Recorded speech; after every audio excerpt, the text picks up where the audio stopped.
kulan hawleedkan iyo lagaga hadlayay barnaamijkii dhawaan la daahfuray ee ku saabsan shaqo qaran ayaa waxa ka qayb galay agaasimaha guud ee wasaaradda shaqo gelinta Soomaaliland agaasimaha guud ee shaqo qaran qaar kamid ah barasaabada gobolada Awdal Maroodi Jeex Saaxil Togdheer Sool iyo Sanaag kulankaasi oo ka qabsoomay magaalada Burco ee gobolka Togdheer barnaamijka shaqo qaran ayaa tallaabo muhiim oo ay ka faa'iideysanayaan ardayda jaamacadaha dalka isla markaana ku baranayaan kor u qaadida dareenka wadaniyadeed iyo sharci ee dhalinyarada muddo sanad ah duqa degmada Burco ayaa soo dhaweeyay ka degmo ahaan barnaamijkan in loo sameeyo wax muhiim ah oo dalkana wax u tarayagana wax u tara annaguna waa soo dhaweynaa ka degmo ahaan madaxweynaha qarankana waan uga mahadnaqayn agaasimaha guud ee shaqo qaran Maxamed Xuseen Cismaan Muadin ayaa faahfaahiyay qorshaha iyo mabaadi'da shaqo qaran barnaamijka shaqo qaran waxa loogu talagalay dhalinyarada muwaadiniinta ah wiilaliya gabdhaba ee ka soo qalin jabiyay jaamacadaha dalka iyo dibadda ee wasaaradda waxbarashada iyo sayniska Jamhuuriyadda Soomaaliland aqoonsan tahay jaamacadu ama ahaadaan kuwa dalka gudihiisa ku yaala public iyo private ba ama kuwa dibadda wax ku soo bartay kay doonaan ahaadaan ka qaybgalka barnaamijka shaqo qaran waa ikhtiyaari waa voluntary laakiin inaga keenu waa qofkii doonaya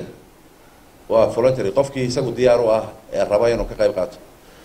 maaha khasab in qof kasta uu soo maro taasaynu kaga duwanahay waxa uu shardiya qofkaas ka qayb qaadanaya ee jaamacadda ka soo baxay ee muwaadinka ah inuu shuruudaha buuxiyo dhalinyarada ka faa'iideysanaysa barnaamijkan waxaa lagu qaadanayaa tartan imtixaan oo heer gobol ah oo wasaaradda waxbarashada iyo saynisku qaadi doonto marka gobol walba tirada loo qoondeeyay ee gabdhaha iyo tirada wiilasha loo qoondeeyay inta ugu sarreysay noqonayaan si cadaaladda iyo wada lahaanshaha ummadda Soomaaliland loo sugo waxaa lixda gobol doorasho ee dalka mid kasta loo qoondeeyay tiro go'an oo ay dhexdooda ku soo tartamaan daawud axmed faarax gudoomiyaha imtixaanaadka qaranka ayaa la dardaarmay bahda waxbarashada oo door muhiim ah ku leh barnaamijkan inuu qofku soo raaciyo laba sawir isagu leeyahay laba sawir sababtoo ah hadhow imtixaanka si aan inoogu gelin qof kale oo qofkan artiga soo qortay aynan ku darno idinku hadhow goboladii qoladii guddigii si ay cadaaladii u sugnaato waxaad leedihiin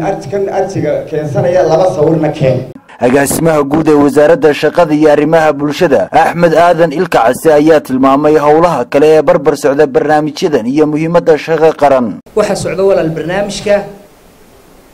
xeerka carbinta shaqaalaha xeerkaas isna wuxuu ka bayaa muxuu ahaa markuu qofku jaamacadda ka baxo halkee buu tagayaa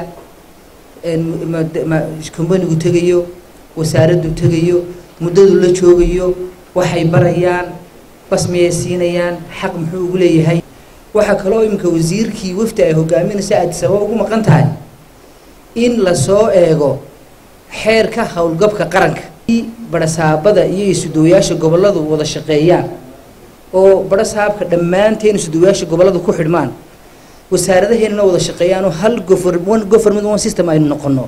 wax fara badan baa inoo qabsoomaya barnaamijkani waa tusaale waa tijaabo waa barnaamijyadii xisbiga